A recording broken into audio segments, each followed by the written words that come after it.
Hello aspirants, welcome to our channel. Hope all of you are doing well. ఈరోజు మనం కొన్ని environment related current affairs important bits మనం discuss చేసుకుందాం. Topic ఏంటంటే 2024 అనేది ఇంటర్నేషనల్ ఇయర్ ఆఫ్ క్యామ్లిట్స్ గా డిక్లేర్ చేసింది అనమాట మనకి యుఎన్ఓ. దానికి రిలేటెడ్ ఒక బిట్ మేము తయారు చేసాము. దీంట్లో ఏ స్టేట్మెంట్స్ కరెక్టా అని మీరు నాకు క్వశ్చన్ చదివిన తర్వాత కమెంట్ సెక్షన్ లో కరెక్ట్ స్టేట్మెంట్స్ ని కమెంట్ చేయండి. క్వశ్చన్ ఇప్పుడు చదువుతున్నాను.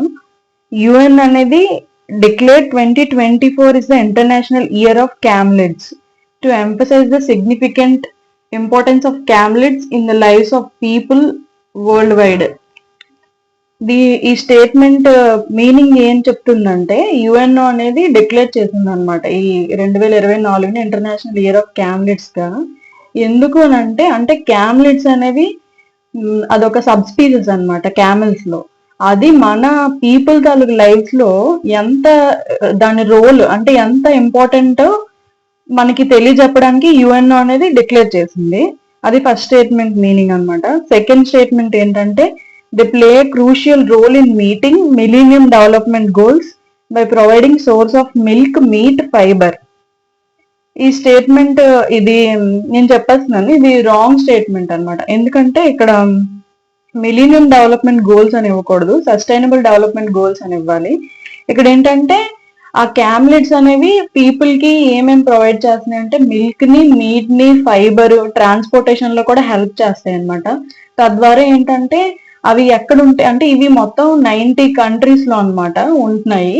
అక్కడ ఉండే లోకల్ పీపుల్, ఆ కమ్యూనిటీస్ కి, అక్కడ ఉండే ఇండిజినస్ పీపుల్ కి ఇవి ఫుడ్ ని ప్రొవైడ్ చేస్తున్నాయి.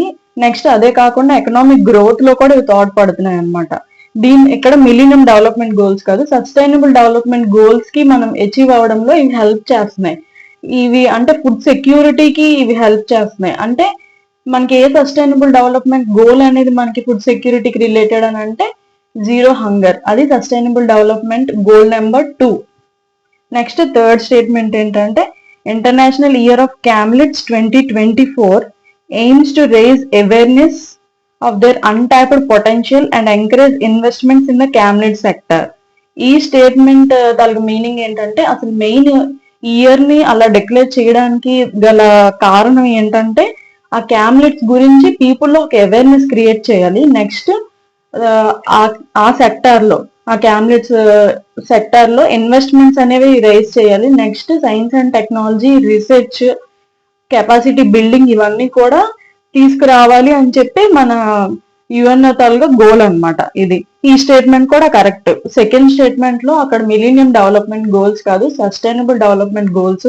ఒకవేళ మనకు ఆ సెకండ్ స్టేట్మెంట్ తెలియకపోయినా ఒక కామన్ సెన్స్ యూజ్ చేయొచ్చు. ఎందుకంటే సస్టైనబుల్ డెవలప్మెంట్ గోల్స్ అనేది 2015 నుంచి 30, దానికి ముందు మిలీనియం డెవలప్మెంట్ గోల్స్ అనేవి ఉండేవి. సో చిన్న కామన్ సెన్స్ యూజ్ చేసి కూడా మనం దాన్ని ఎలిమినేట్ చేయొచ్చు అనమాట. నెక్స్ట్ టాపిక్ ఏంటంటే, రీసెంట్ గా మనం ఒక స్పీసెస్ ని న్యూస్ లో చూసాం.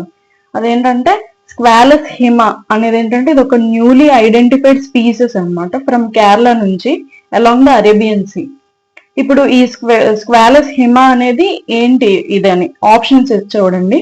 ఏ frog, B bird, C shark, D reptile. దీని ఆన్సర్ ఏంటంటే ఇదొక షార్క్ అనమాట. ఈ షార్క్ ఈ షార్క్ ని ఎక్కువ ఎక్స్ప్లోర్ చేసేస్తున్నారు అనమాట అక్కడ ఉండే ఫిషర్ మ్యాన్ వాళ్ళు. ఎందుకంటే దాని తాలూకా లివర్ ఆయిల్ కోసం అనమాట. దాని లివర్ ఆయిల్ దేంట్లో రిచ్ ఇన్ సోర్స్ అంటే రిచ్ ఇన్ స్క్వాలిన్ అనే ఒక సబ్స్టెన్స్ అనమాట. అది దేనికి యూజ్ చేస్తారంటే ఈ కాస్మెటిక్ ఇండస్ట్రీలో ఎక్కువ సబ్స్టెన్స్ యూజ్ చేస్తారు. నెక్స్ట్ అది యాంటీ క్యాన్సర్ డ్రగ్ గా కూడా యూజ్ చేస్తారనమాట. ఇలా న్యూస్ లో ఏవైనా మనకి కొన్ని స్పీసెస్ ఉంటాయి కదా, ఇంపార్టెంట్ స్పీసెస్ అన్ని కూడా షార్ట్ లిస్ట్ చేసి రాసేసుకోండి. మొత్తం ఇయర్ 2024 ఇయర్ లో ఏ స్పీసెస్ ఉన్నాయో అన్ని షార్ట్ లిస్ట్ చేసి రాసుకున్నట్లయితే కొన్ని అందులో ఉండే కొన్ని ఇంపార్టెంట్ స్పీసెస్ మాత్రమే IUCN status, next wild life protection act లో దాని స్టేటస్ ఏంటి, సైట్స్ లో దాని స్టేటస్, ఇవన్నీ కూడా మనం షార్ట్ లిస్ట్ చేసి రాసుకుంటే ఎగ్జామ్ ముందు తరోగా రివైజ్ చేసుకోవచ్చు. Thank you.